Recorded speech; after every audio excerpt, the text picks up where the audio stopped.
Hello there, it's Caroline. So now for something completely different. So as I go on my numerous walks with Poppy, and she's definitely slowing down, it gives me time to look at all the wildflowers around us, and we're only a couple of 100 yards from the city centre. We regularly walk along an old towpath beside the river. It's so beautiful and quiet. Nature and what I see when we're out and about continuously inspires me with my art, whether it's the colours or the shape of a flower or tree. Everything is so much more beautiful when you stop and look at it properly. So I was wondering to myself, are all weeds wildflowers? Are wildflowers weeds? That's a difficult one. I've tried Googling. What I found out is basically a weed is any plant that grows where it is unwanted. It all depends on the gardener or individual's perspective. One person's wildflower is another person's weed. So as I discovered more information about these wildflowers, many of them are considered edible. Please check online or with someone who knows a lot better than I do which are safe to eat. So I really hope you enjoy our discoveries during this period, which was really from spring till now. We're coming up to mid-July. You know, there are around 1,600 species of wildflower, and that's just in Britain and Ireland. So I've just come across a few of them, and I hope you enjoy some of the information I found out, which is basically online and in books. So this is this yellow one, which was very profuse at the side of the river, is field mustard. It's supposed to smell quite mustardy if you crush the leaves, but I didn't find that. But it's a very pretty flower, the burst of yellow. Yes, and there's Poppy. I think she was starting to get a bit more fed up waiting for me than I was waiting for her to finish sniffing, but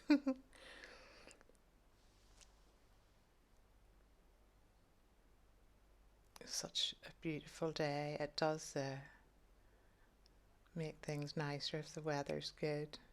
This is an elderberry tree, or an elder tree, and those are elder flowers, and apparently you can make all sorts of things with elder flowers. You can make elderflower wine, elderflower liqueur. You can even fry them in batter and eat them. I'm not sure if I totally fancy that, or having a good sniff. So I've noticed that all along the path here, the brambles are really coming out. The flowers, I think, are actually quite pretty. So we can look forward in September time to loads of blackberries.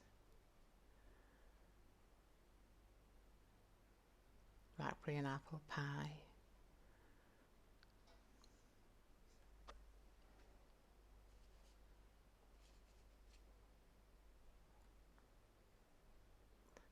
So this is a yellow broom, very similar to gorse, but apparently the broom isn't as prickly as gorse, and it has a slight smell of vanilla, which I think is really lovely.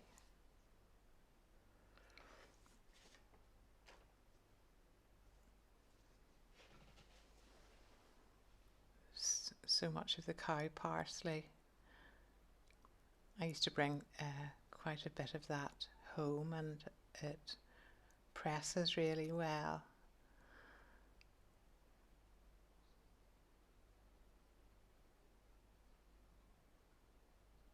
Yeah, so just a little walk down to the jetty, see if there's any ducks about. Look at the buttercups. I can't believe they're actually poisonous and can cause blistering if cattle try to eat them. This is down at the little slip where sometimes they'll take a boat down into the river, and this is where we would go and feed the swans. So as I was walking down here, I noticed a very strange looking flower, and it's purple and yellow, and it's sort of, to me it just looks a bit evil. I don't know how a flower can look evil, but it sort of does to me. And when I checked it out with my wonderful Picture This app, which I really do recommend, it's fantastic. I paid £25 for a year's membership. It's called Picture This, and it identifies all plants and trees, wildflowers, weeds, everything. It told me that this was a Bittersweet Nightshade, and it is in the same family as the Deadly Nightshade. This one here is Tutsin, and it's a species of St. John's wort, and also known as sweet amber. And those berries are toxic as well. So those are the berries of the Bittersweet Nightshade as they're starting to develop now, and then eventually they turn red and look like really cute little tomatoes, but they are very toxic and definitely to be avoided at all costs. So further on up the path I come to a sort of very shady spot. This is where all the ferns and things hang out.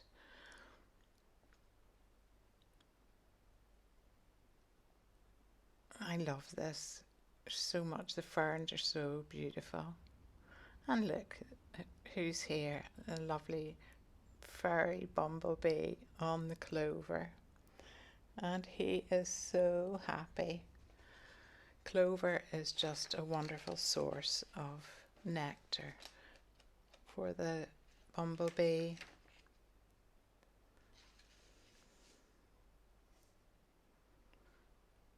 This is actually a cherry, a wild cherry tree, and I was just admiring the number of cherries when I heard a very loud noise, and it was the swan coming into land on the river. What a beautiful sight. This is called a red campion. It is loved by bees and butterflies, and traditionally medicine was made from the seeds of this plant to treat snake bites. So thankfully we don't have any snakes here in Ireland, so we should be okay. Fingers crossed.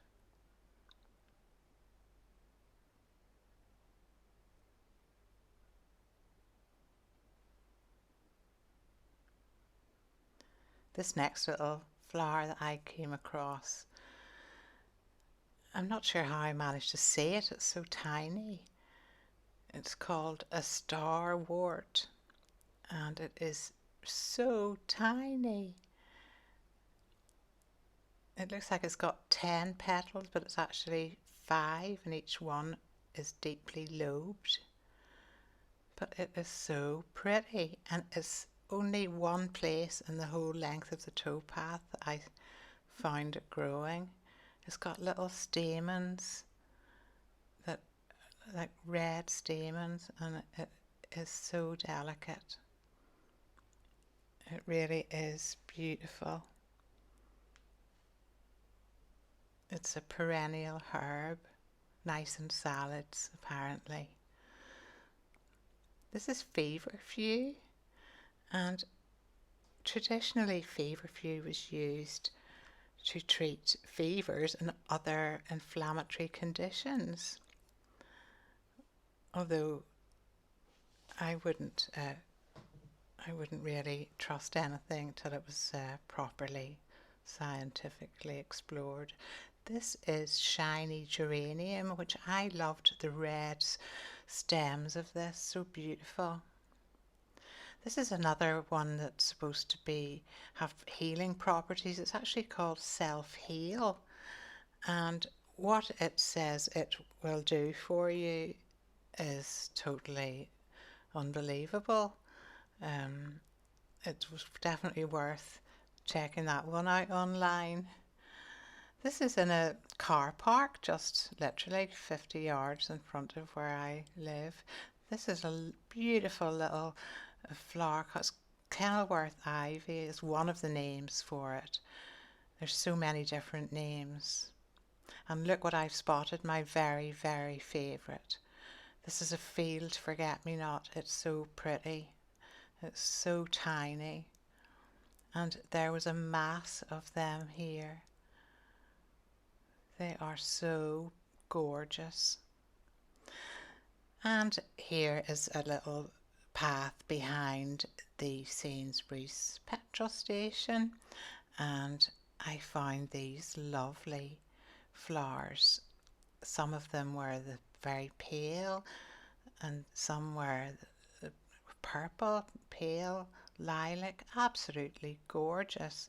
And what I've discovered they're called is Dame's Rocket, and it's another one that's been used medicinally over the years, probably such a long time ago, but it's used to induce sweating, promote urination and loosen a cough. And it has escaped cultivation and now runs rampant.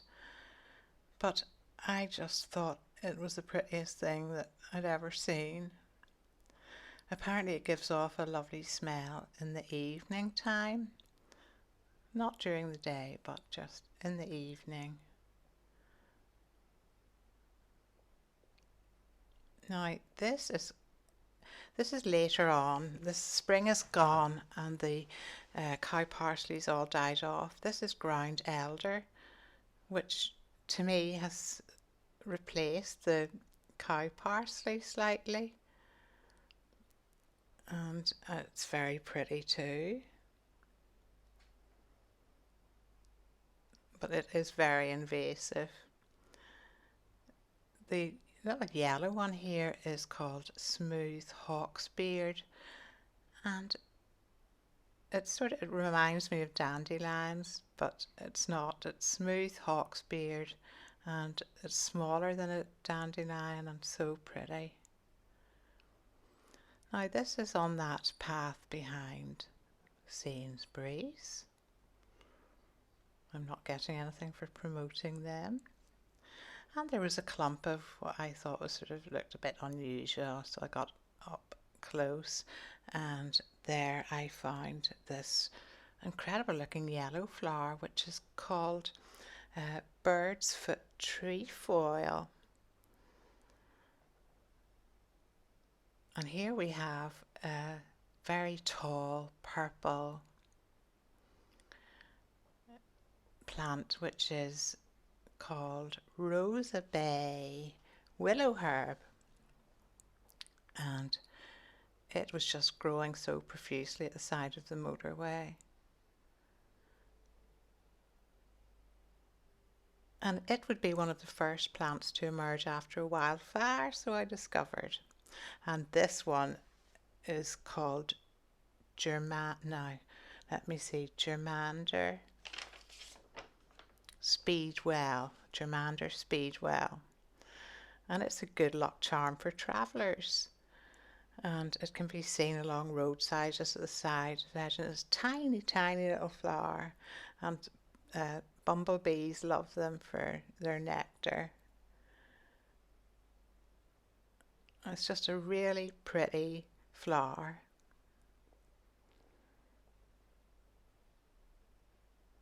And then